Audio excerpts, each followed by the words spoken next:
Shalom Orechem, très chers amis. Nous sommes Erev Shabbat Kodesh, Parashat Ki Tetzeh. Et dans cette belle paracha, il y a énormément de sujets. Mais je vais partager avec vous une idée liée avec le troisième paracha. Troisième paracha que la Torah discute cette semaine, la paracha de Ben Sorer ou Moré. L'enfant rebelle. Que cette paracha, c'est une paracha qui est extrêmement difficile à comprendre. Mais la Torah dit qu'un enfant qui se comporte très très mal vis-à-vis de ses parents, Gemara donne un peu plus de détails, Gemara dans Seret Sanhedrin, on explique, l'enfant vole l'argent de ses parents, il achète du vin, il achète de la viande, il le mange cru, presque cru, et il se comporte d'une manière très, très, c'est pas, très difficile envers ses parents. Et la Gemara dit, la Torah dit qu'à un moment donné, cet enfant, s'il se comporte comme ça, il faut lui prendre les parents, le taf soupo aviv veimo, les parents vont attraper leur fils et ils vont le ramener au Bedin et ils vont déclarer devant le Bedin, Bené nous est Sorah ou Moré. Notre fils, il est un rebelle, il ne nous écoute pas, Zolel ve sauvé, il mange et il boit d'une manière terrible. Et la Torah dit que cet enfant, le Bedin vont le juger et vont lui condamner à mort. La Gemara dans Maseret Sanhedrin pose la question, mais qu'est-ce qu'il a fait cet enfant pour le tuer? Est-ce qu'il a tué une autre personne? Est-ce qu'il a violé? Qu'est-ce qu'il a fait? Et la Gemara dit oui, aujourd'hui il n'a pas fait énormément. Par contre, la direction que cet enfant il est en train d'y aller, c'est une direction qui peut amener à des choses le plus difficiles. Et cet enfant-ci continue dans cette voie, alors c'est fini. Il va terminer comme un meurtrier, comme un violeur, comme un bandit. Et donc, mutav, shiyamut, zakai, ve'al yamut chayav. Il faut mieux qu'il meure aujourd'hui quand il est relativement bien, et il ne faut pas attendre la vraie catastrophe qui va sûrement arriver dans quelques années. La Gemara dans Maseret Sanhedrin, Daf Ain Aleph, page 71, la Gemara dit que Ben Sorer Moré, c'est presque comme une parabole, parce que lo haya ve lo yiyeh. Le cas de Ben Sorer n'a jamais eu lieu, et il n'y aura jamais un enfant qui est Ben Sorer Moré.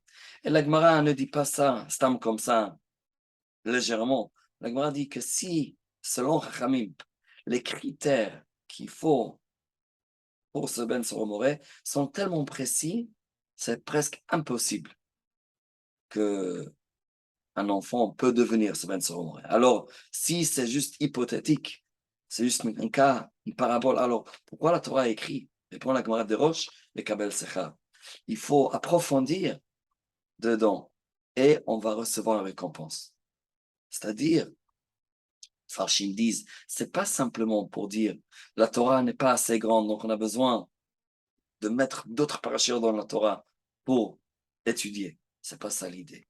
Mais dans le parachat de Ben Soromoré, il y a des clés de psychologie, il y a des clés de chinuch, comment éduquer nos enfants. Et si on approfondit bien dans cette parachat de Ben Soromoré, on va trouver des clés pour la réussite de l'éducation de nos enfants. Alors, un des points que j'ai trouvé joli dans cette paracha, ça se trouve dans les écrits du Shem Ishmuel. Shem Ishmuel, c'était le gaon de Sokhachov, qui était dans le dernier siècle, dans la guerre. Et lui, il dit comme ça. La Gemara dans Sanhedrin, où la Gemara discute à la Chod de Ben Soromoré, la Gemara dit quelque chose d'intéressant. Il faut que les parents doivent attraper cet enfant et ils doivent l'amener au Beddin. Ils doivent déclarer, Ben Soromoré, il ne nous écoute pas, cet enfant, il est fini, il est rebelle, on ne sait pas quoi faire avec lui, etc., etc. C'est marqué dans la Gemara, dans Daf Ain Chet, page 88. Là-bas, c'est marqué que si les parents, à un moment donné, ils veulent pardonner leur fils, alors ils ont le droit. Immochalim lo. S'ils pardonnent le fils, alors on ne va pas le mettre. On ne va pas le condamner à mort. Les Rishonim discutent, c'est avant qu'il a été jugé, condamné, après, en tous les cas. Mais à un moment donné, les parents peuvent dire, stop, on pardonne notre fils. Ils demandent, le Shem Yishmael, il dit, je ne comprends pas. Si cet enfant, il est sur la voie de destruction, il va mal terminer, il va devenir un bandit, un meurtrier, tout ce qu'on veut. Alors, comment, si les parents vont dire à leur fils, ah, on t'aime, tu sais quoi, on regrette d'avoir amené au Bedin, alors tout va bien.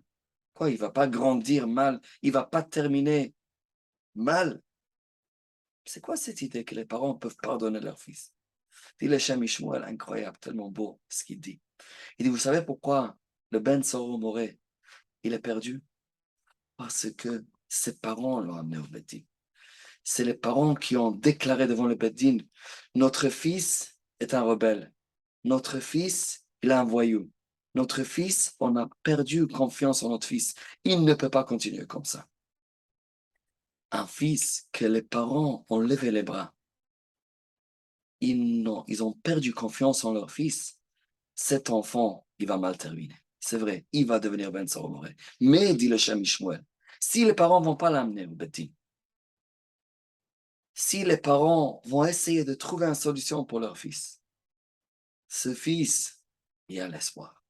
Et même si les parents ont amené le fils au Beti, et ils ont déjà déclaré que c'est fini, ce fils, il est sur la voie de destruction. Mais les parents, ils s'attrapent et ils disent, mais notre fils bien-aimé, on l'adore, on va lui trouver une solution, on va lui pardonner, on va essayer de lui remettre sur la bonne voie.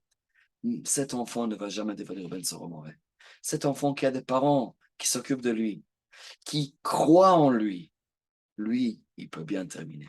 Lui, il ne va pas devenir Ben Soromoré. Ça, c'est une des leçons de Ben Soromoré. Alors, les parents, on est des parents, on doit croire en nos enfants.